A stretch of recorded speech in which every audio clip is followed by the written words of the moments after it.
Jungle.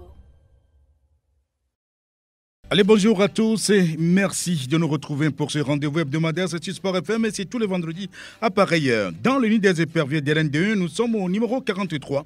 Nous décryptons l'actualité des sélections, les joueurs, le staff technique, le COMEX et toute l'ambiance autour. Et dans le nid des éperviers, toutes catégories confondues. Au menu du jour, double match Togo-Burkina Faso avec Opération Ouragan, sauver l'épervier. Paulo Duarte publie ses 26 combattants pour cette opération, analyse de la liste avec des surprises. Les étalons sont-ils intouchables? C'est la grande interrogation. On va essayer d'éclaircir tout cela dans cette émission. Que faut-il pour dérouter la machine des étalons? C'est l'autre question également. Alors, que peut-on espérer du public sportif togolais dans cette manche allée qui se dispute donc à Marrakech au Maroc? Togolais en club, naturellement, devrait jeter un coup d'œil, mais comme tous les joueurs sont déjà, comme il y a, on va dire que dans cette pause FIFA, il n'y aura pas donc cette rubrique dans l'émission. La tranche des auditeurs à vous l'antenne. Et puis dans le nid des éperviers, c'est avec la technique Pélagie Mekoum. Merci d'être là. Et puis la caméra qui revient avec Elom Adovon qui avait perdu entre-temps sa caméra. On l'a retrouvée, c'est bien. Et au studio, les chroniqueurs sont présents. Nounyama Franck et Angelo Folico. Ce sont donc les deux attaquants percutants. Nous aurons l'invité de Ben Sergio, qui est l'organisateur de ce match du 28 prochain. Elle était là donc la semaine dernière à Fifi à Sogbavi. Sera encore des nôtres donc cet après-midi.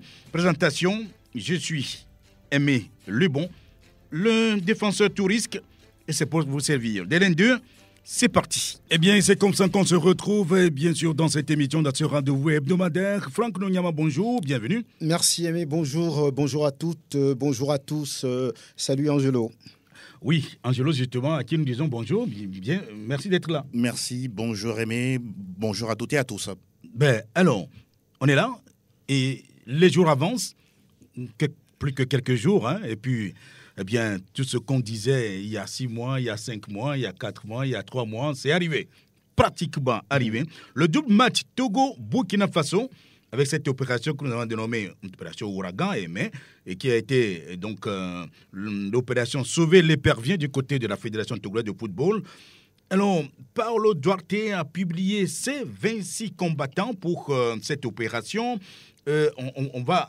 Bien sûr, avant de reprendre la liste, oui, avec Angelo, on va peut-être savoir ce que c'est, cette liste. Bon, de façon globale, quand on a pris le temps de scruter cette liste, on pourra citer 5 joueurs locaux qui viennent en tout cas pointer leur bout du nez, notamment Oro Nyeni Wassiou en tant que gardien. On a également Rola Mozo d'Asco de Kara, Ouattara Moutsalabou et puis Orobodi Arissou.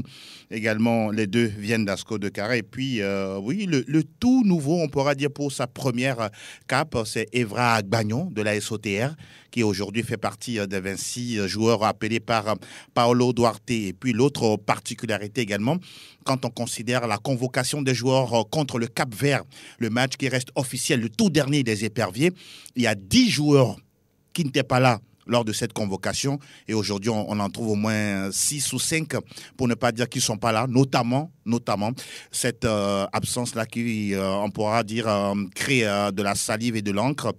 L'absence de Tchakei Marouf sur la liste de Paulo Duarte. Oui, voilà.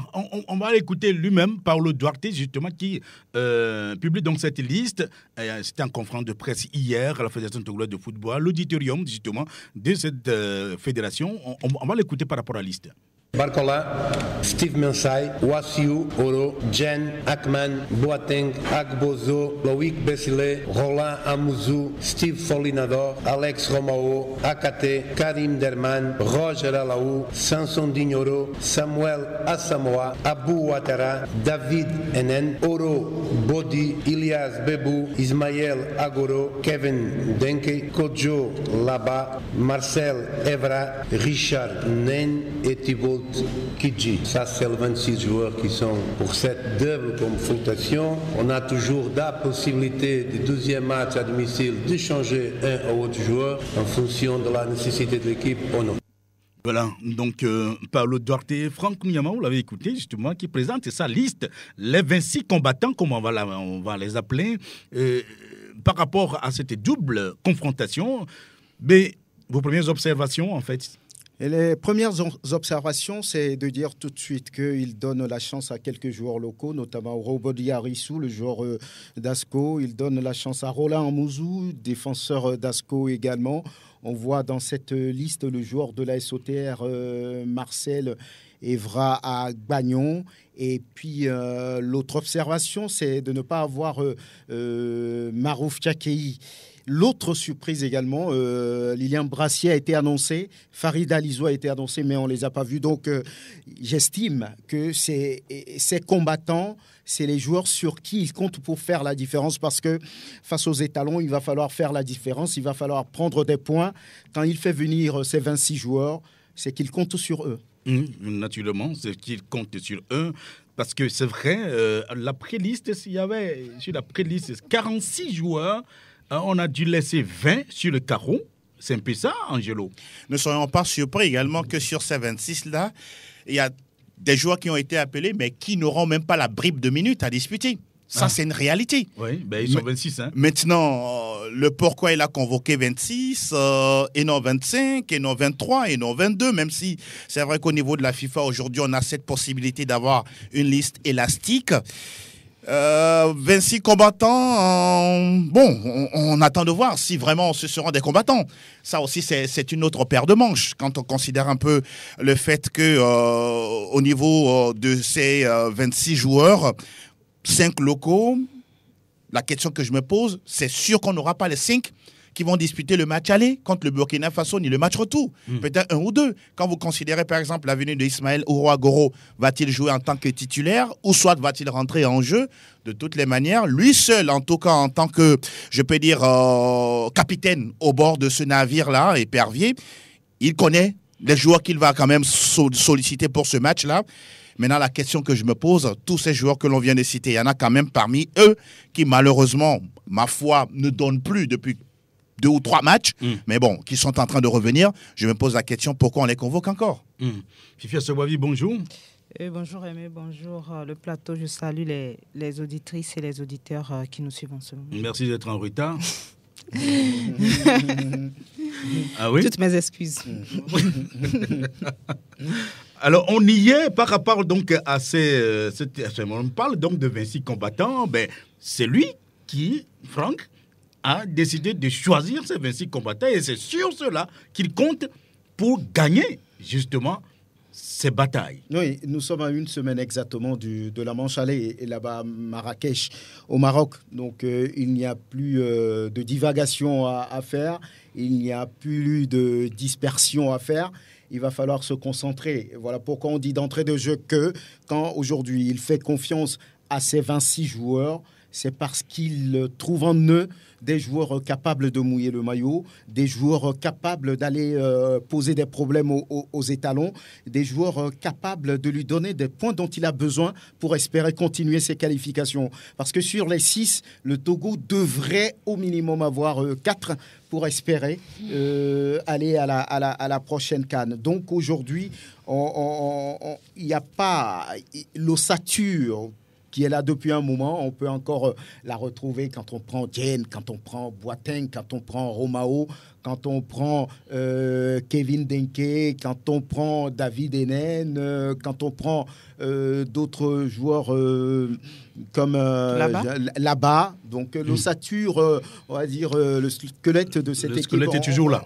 Il est toujours là maintenant. On va compléter avec des joueurs qui ont été premièrement appelés. On a parlé d'eux, les Roland Amouzou, les Ouattara Moutalabou, qui a pris, on va dire, du galon sur le continent. Donc on espère aujourd'hui que c'est des joueurs confiants, préparés mentalement, psychologiquement, pour aller faire ce combat face aux étalons qui psychologiquement sont mieux lotis que les éperviers. Donc aujourd'hui, lui-même, il a dit, quand je fais confiance ou bien si j'appelle ces joueurs, surtout les locaux, c'est parce que j'ai besoin de les voir et j'espère qu'ils vont pouvoir batailler pour se donner une place de titulaire. C'est pas moi qui le dis, c'est Paulo Duarte lui-même qui le dit. Donc je pense vraiment qu'il fait confiance à ces joueurs et qu'il trouvera la meilleure combinaison et que la mayonnaise va prendre pour que le Togo, au soir de ce 24 là-bas, fasse un bon résultat.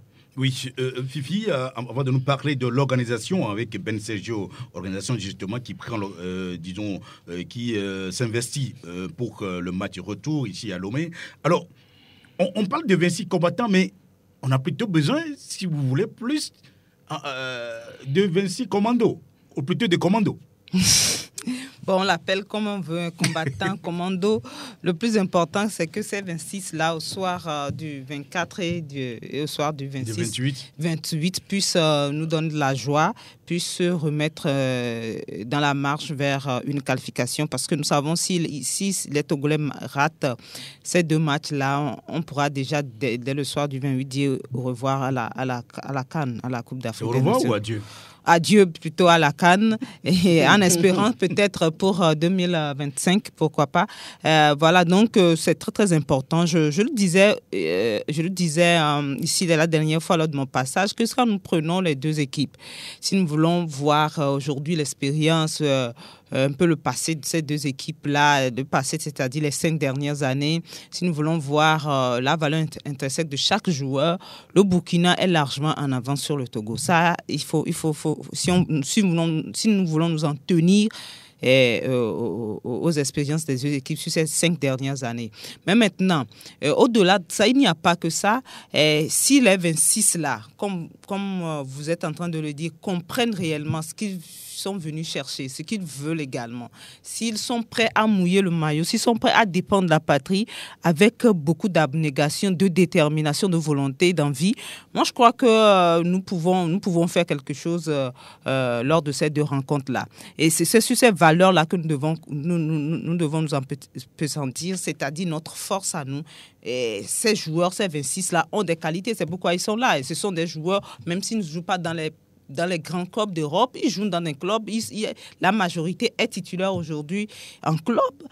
Voilà, donc ils ont de la qualité, ils doivent croire en eux, ils doivent avoir cette détermination, cette envie-là, eux-mêmes de continuer l'aventure, de se qualifier pour la CAN. Ils ont de la qualité. Ils ont quand même de la qualité. Ils ont leur qualité. Ouais, voilà, donc ils doivent se baser sur leur force, sur la détermination, sur l'envie, sur l'abnégation pour aller chercher des points face au Burkina Faso. Sinon, nous serons là à dire ce joueur, aujourd'hui, on n'a plus rien à faire. Nous avons 26, même Plaka, à la dernière minute, qui s'est blessé, Ananou, qui s'est blessé. Ilas Bebou, même actuellement, est blessé. Mais bon, on dit que ce n'est pas tellement grave qu'il sera là, alors que le club parlait de fin mars.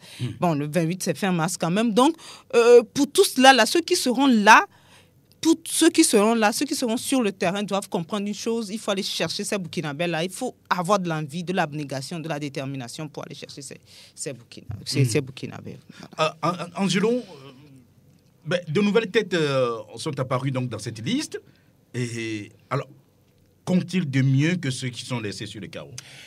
Le premier critère que j'observe, c'est que Paolo Duarte soit lui seul, après la décision de ne pas convoquer par exemple Marouf Tchakaï, ou soit, ça a été une discussion collégiale avec l'ensemble de son board. Mais concernant le cas Tchakaï, on a l'impression que c'est une situation presque personnel avec le joueur lui-même. Et donc, étant le maître à bord, il a voulu poser tout de suite son veto, histoire de lui faire comprendre que c'est lui qui prend les grandes les décisions au finish. Et ça reste, on pourra dire, une surprise pour beaucoup, pour plus d'un. Beaucoup sont vraiment étonné de ne pas voir la présence du joueur de l'AS Vita Club dans cette liste-là. L'autre joueur également qui ne figure pas sur cette liste, mais qui était présent lors du dernier match officiel des Éperviers face au Cap-Vert, c'est Moro Youssouf, le portier. Pourtant, avec le FC Lupopo, oui, pratiquement sur le continent, il est là, il est présent. Mais on ne comprend pas le pourquoi on a préféré aujourd'hui Oronyani Wassiou, qui, ma foi, ne mettait plus, je pourrais dire, les matchs de première division avec la SCK même qui n'est pas sur le continent. Donc, en matière de compétitivité, Moro Youssouf, qui plus un, a une longueur d'avance par rapport à l'actuel ou aux joueurs, aux gardiens de la SCK. On note également dans cette liste-là, Youssif Faté, qui n'est plus appelé, on comprend. Bon, par moment, il a eu des soucis de club. Et puis, quand on considère que sur les 26 que l'on a aujourd'hui, 10 n'étaient pas là lors du dernier match contre le Cap-Vert, notamment Richard Nan, qui fait justement son retour au sein de la sélection. On a Marcel Evra-Agbagnon. J'ai l'impression que oui, pour lui, quand on voit un peu la production du jeu de la SOTR depuis le début de la saison, c'est un joueur qui, en tout cas, apporte au niveau offensif dans cette équipe auterroise. Ouattara Moutalabou, Franck l'a dit tout à l'heure, c'est au bénéfice de ce qu'il fait avec Asco de Cara, non seulement en championnat, mais également lors de ses prestations sur le continent. Il y a également Urwa Bodiarissou, qui également est un joueur qui va vite, balle au pied, qui n'a peur de personne. On l'a vu un peu sur les différents matchs qu'il a disputés lors de la phase de poule au niveau de la Coupe de la Confédération. On sent qu'il faut lui donner sa chance pour qu'il évolue et puis qu'il puisse gravir les échelons et surtout gagner en expérience. Deux autres joueurs que je vais citer avant de terminer, c'est quand même Roland Amouzou. Oui, lui aussi fait partie justement du contingent des locaux. Et là, à mon humble avis, je sens qu'il va être peut-être titulaire. Parce que là, on sait très bien que Agbozo a souvent l'habitude de jouer comme latéral droit. Jenda Konam sera titulaire dans l'axe, aux côtés sûrement de Akman. Et puis de l'autre côté, on verra Roland Mozo. Maintenant, la plus grosse interrogation pour chuter, c'est le jeune Roger Arolou avec le Raja. Va-t-il débuter tout de suite ce match-là? Je pense qu'aujourd'hui, oui. En matière de performance, en matière de compétition dans les jambes, il en a. Maintenant, reste à savoir dans quelle configuration de jeu, dans quel système de jeu va-t-il évoluer avec les éperviers de Paulo Duarte.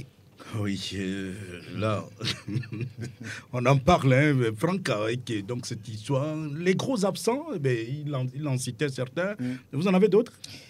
Oh, les gros absents, selon moi, par exemple, on parlait de Tchakei, c'est évident aujourd'hui avec ce qu'il fait avec l'AS Vita Club, mais c'est vrai que Paulo Duarte dit en équipe nationale, il n'a pas forcément rassuré, il n'a pas montré ce qu'on attendait de lui, mais en club, c'est quelqu'un qui, sur les situations standards, comme la dernière fois d'ailleurs, pouvait faire la différence. Et dans ces genres de matchs, je pense que oui, il pourra servir. Mais malheureusement, il n'est pas là. Plakafessou, blessé au dernier moment. Bon, on aurait aimé avoir un tel joueur pour profiter, on va dire, de ces mouvements perpétuels pour, j'allais dire, détourner l'attention de la défense adverse. Mais il n'est pas là. Donc, on fera avec ceux qui sont là. Paulo lui-même, il a dit, oui, on ne va pas pleurer sur notre sort.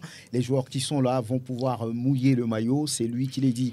Quant à Ilas Bebou, Fifi en parlait tout à l'heure, je pense que c'est quelqu'un qui revient d'une blessure. Oui, mais sur le dernier match en Bundesliga, il a joué 78 minutes.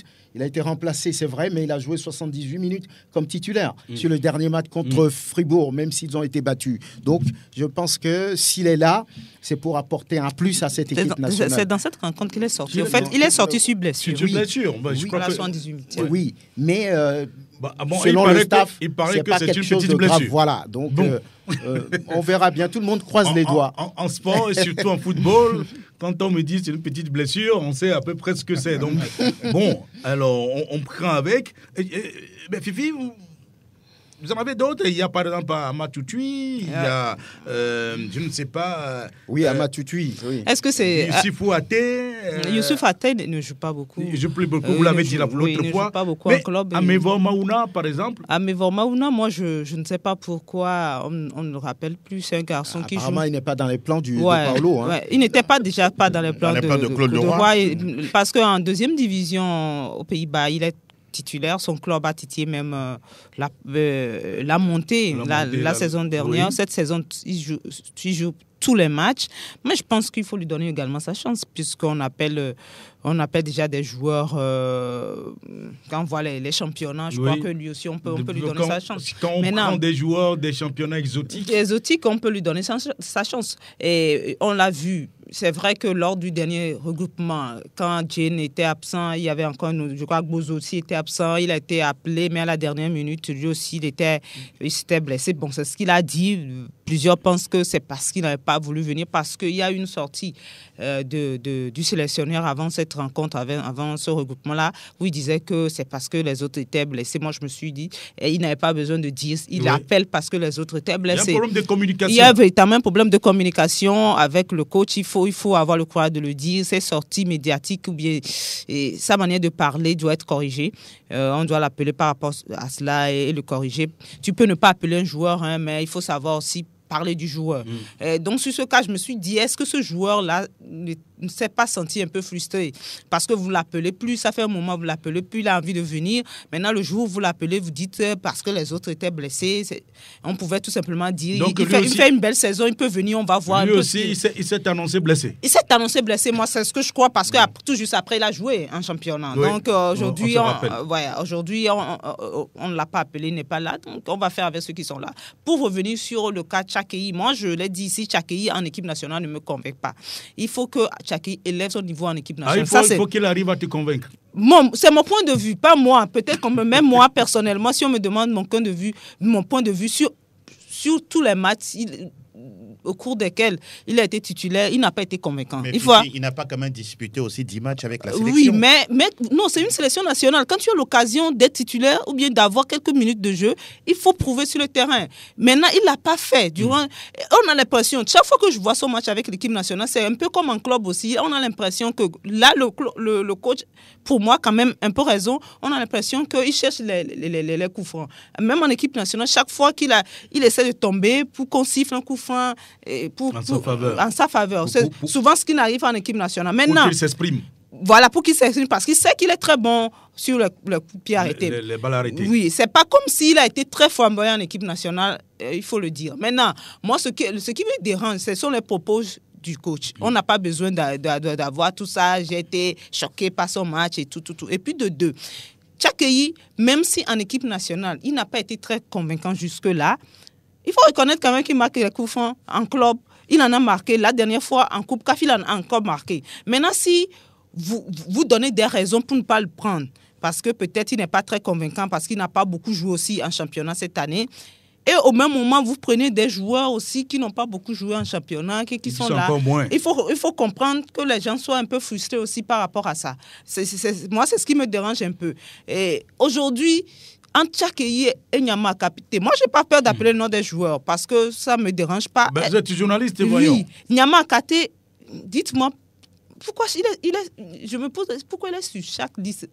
Depuis là, il vient, même quand l'autre là ne venait pas, le joueur de Raja, alors qu'il est très très bon avec Raja, lui il était là. Je ne comprends pas.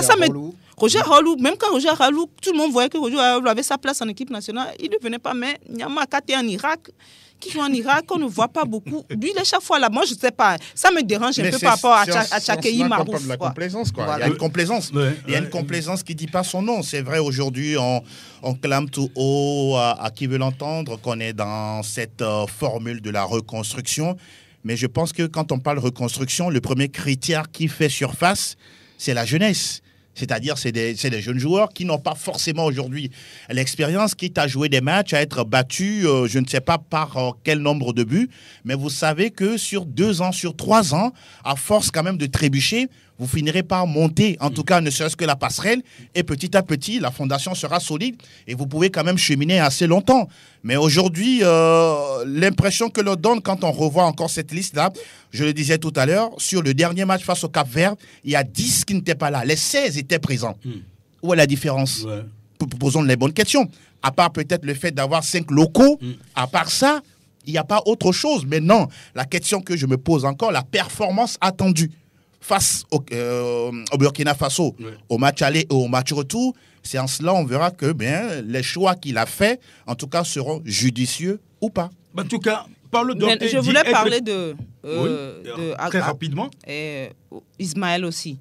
Ismaël, oui, il a l'occasion maintenant. Il est dans une très bonne forme. Il a l'occasion aussi maintenant de prouver sur le terrain. Il faut qu'on le mette d'abord. Oui, j'espère qu'il aura quelques minutes de jeu. Ah oui, c'est ça. Quelques minutes, c'est ce qui n'est pas bon. Si par exemple le match laissez-moi terminer. Si par exemple, non, laissons terminer.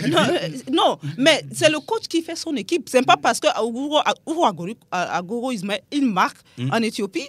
Là-bas, Fodo marque également dans son club.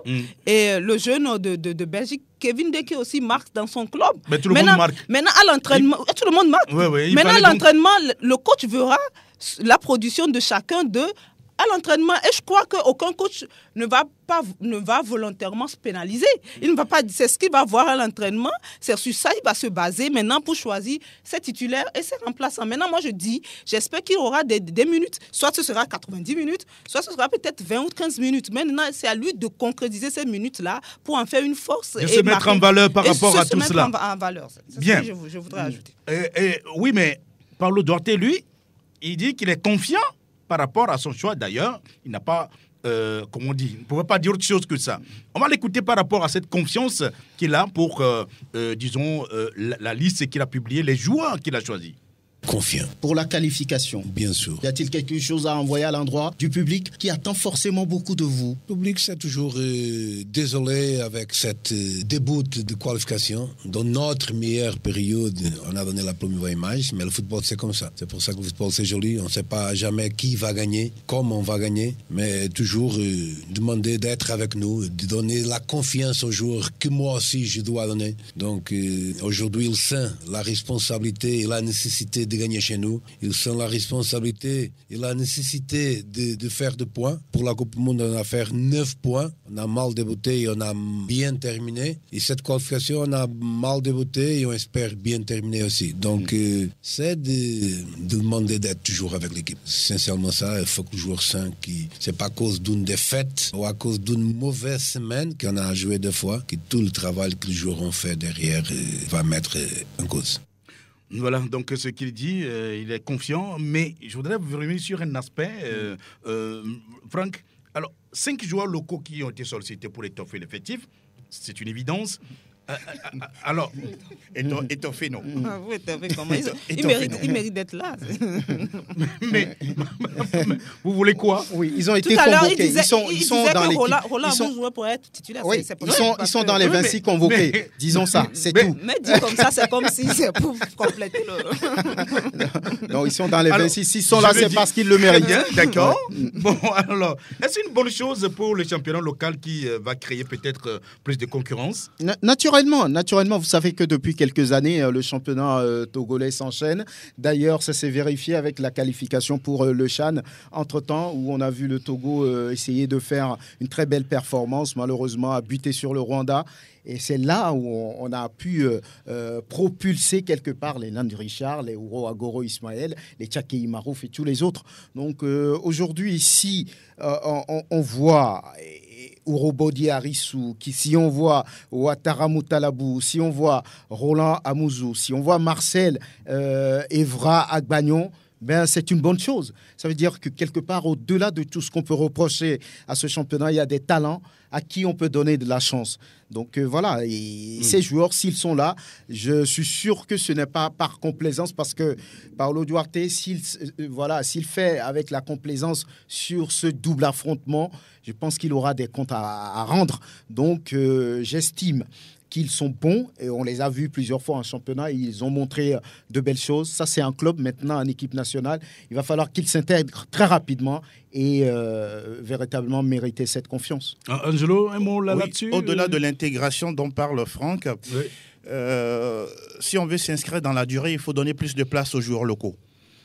Le malheur aujourd'hui, c'est Nous sommes en phase de reconstruction. Oui, 80% des joueurs viennent de l'autre côté. C'est ça. Et on ne prend que peut-être quelques bribes de joueurs pour...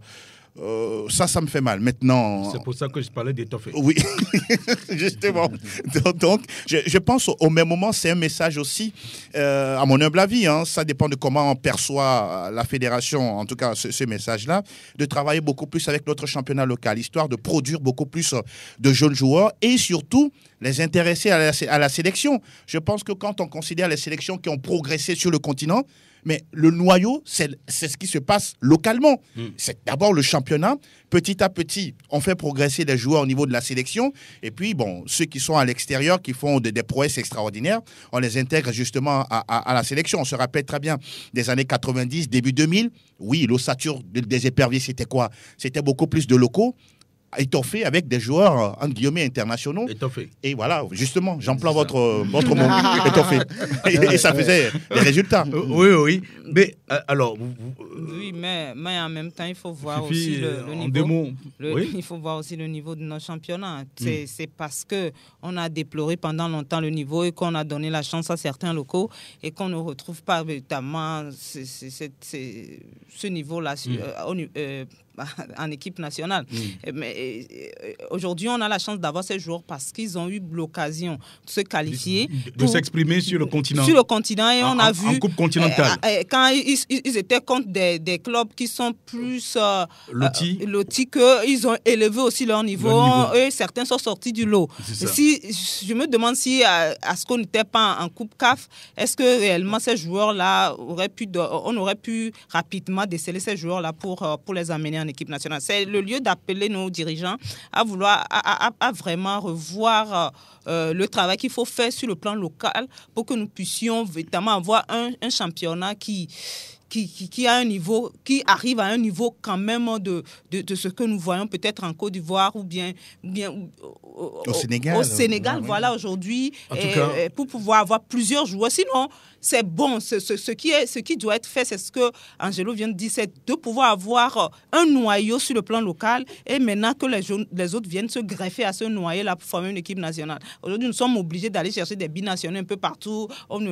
Leur engagement, même, on ne le sait pas. Pour leur colmater envie, les brèches. même, on ne le sait pas. Voilà. Pour commander les brèches, en tout cas, le Sénégal constitue aujourd'hui, en tout cas... la référence. Une référence en Afrique, puisqu'ils arrivent à ramasser tout. Ils ont tout pris. Ils ont tout pris. Et ils prennent tout. Moi, c'est un peu ça. On va parler un peu des étalons. Franck, mais écoutez, sont-ils intouchables dans ce groupe B? Bon, sur le papier, oui, ils sont intouchables parce que lorsqu'on regarde le Cap-Vert, lorsqu'on voit Eswatini, lorsqu'on regarde un peu le Togo ces derniers temps, on va dire que les étalons constituent quand même les plus forts de ce groupe B.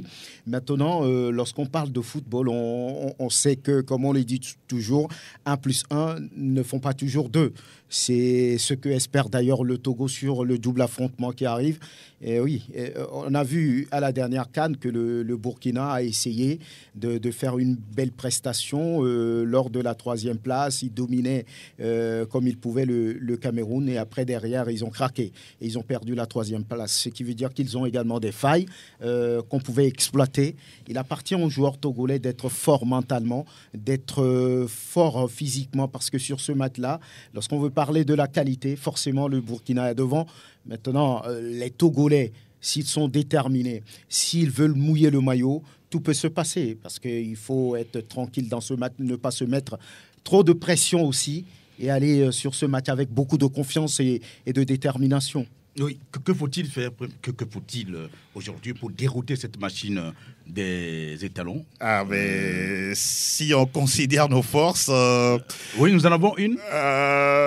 Oui, c'est un match de football, le ballon roule pour tout le monde. Oui, nous serons 11. Et donc, peut-être ça va vous paraître extraordinaire, mais les éperviers doivent prier pour que les Burkinabés se réveillent mal ce jour-là et qu'eux, ils soient en forme. Donc, il faut prier. Oui, bon, c'est-à-dire que espérer, voilà, espérer. Parce que après tout, c'est le travail à la base, il n'y a rien à dire. Sauf qu'aujourd'hui, oui. Dieu n'est pas seulement togolais. Non, pas du tout. Il est également burkinabé, tout ce que vous voulez.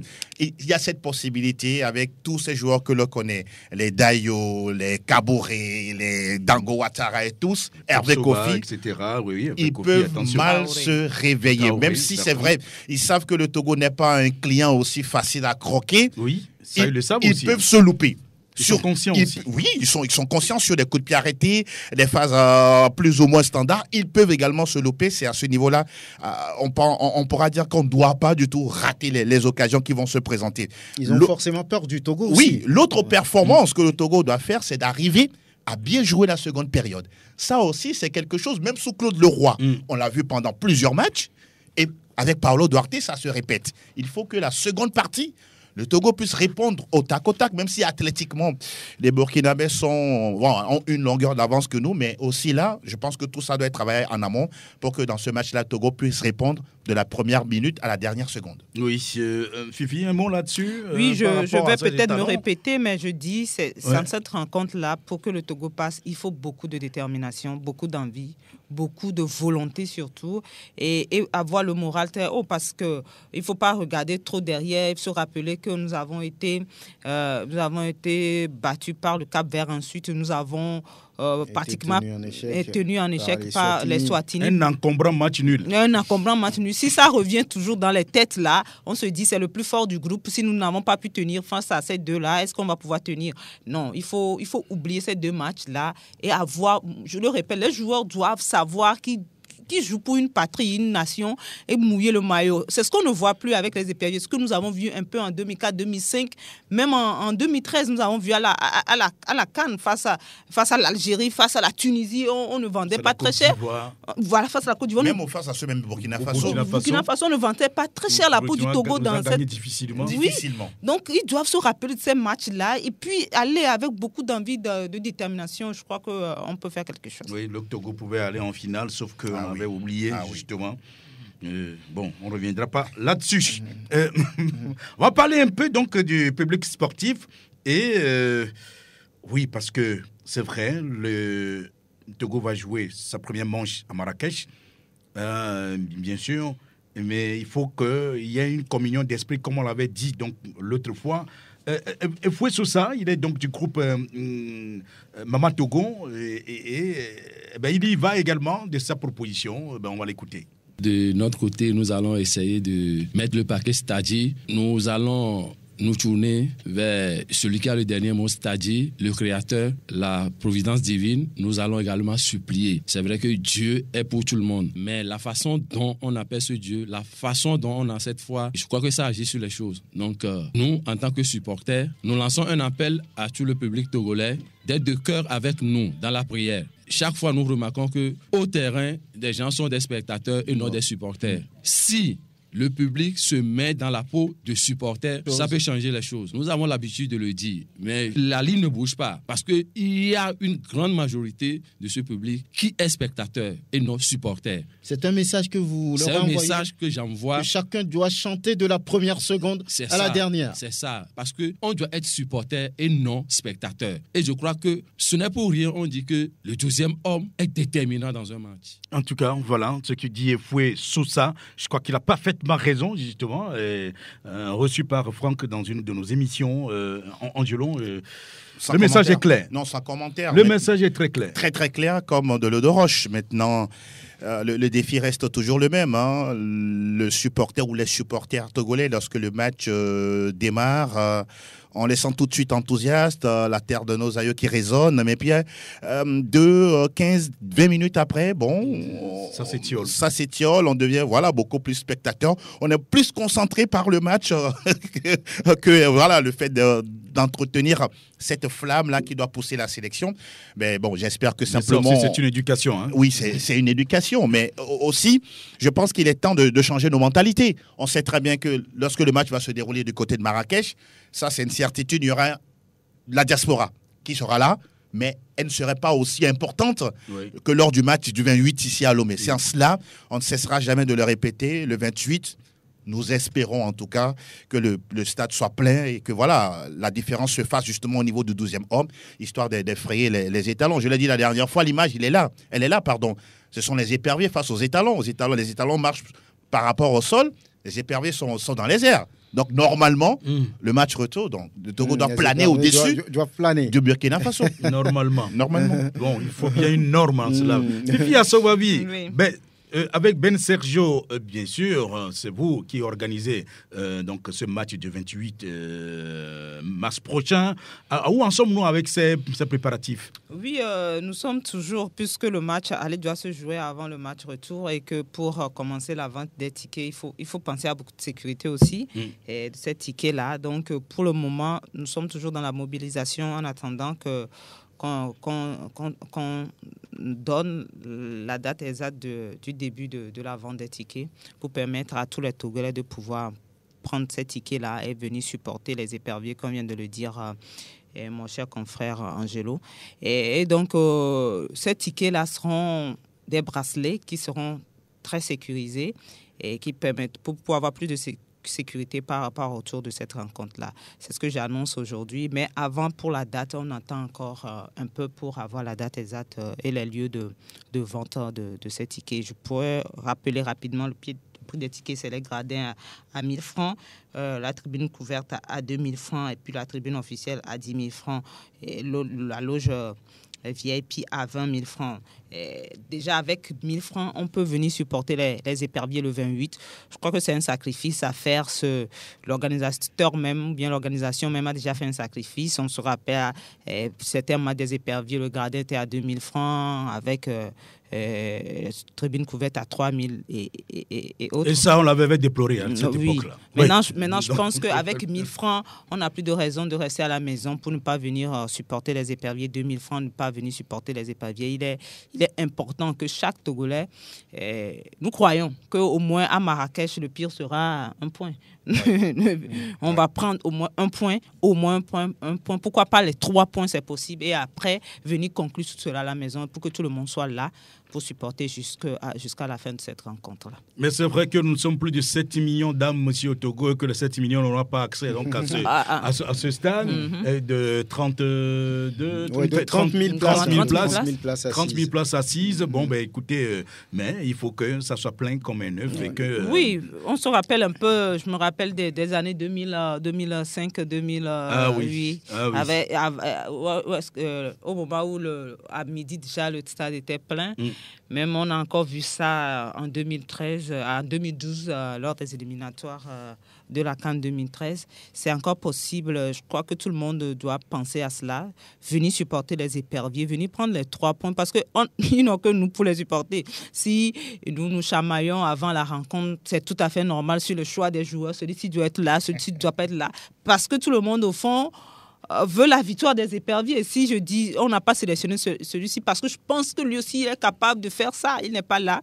Mais au moment du match, il faut maintenant se concentrer sur ceux qui sont là et aller chercher cette victoire. Et après, on viendra encore ici pour parler des rencontres. Si ça a marché, si ça n'a pas marché, pourquoi ça n'a pas marché, on va encore le dire. Mais en attendant, il faut faire union sacrée autour des éperviers pour cette rencontre et espérer prendre les 3 points à domicile. En tout cas, on va continuer donc à vous encourager également au niveau de Ben Sergio pour cette organisation. Cette sécurisation donc des tickets, justement. On parle donc de bracelets. C'est vrai que ça a été déjà tenté 1 fois, 2 fois, et même dans d'autres domaines, dans d'autres organisations.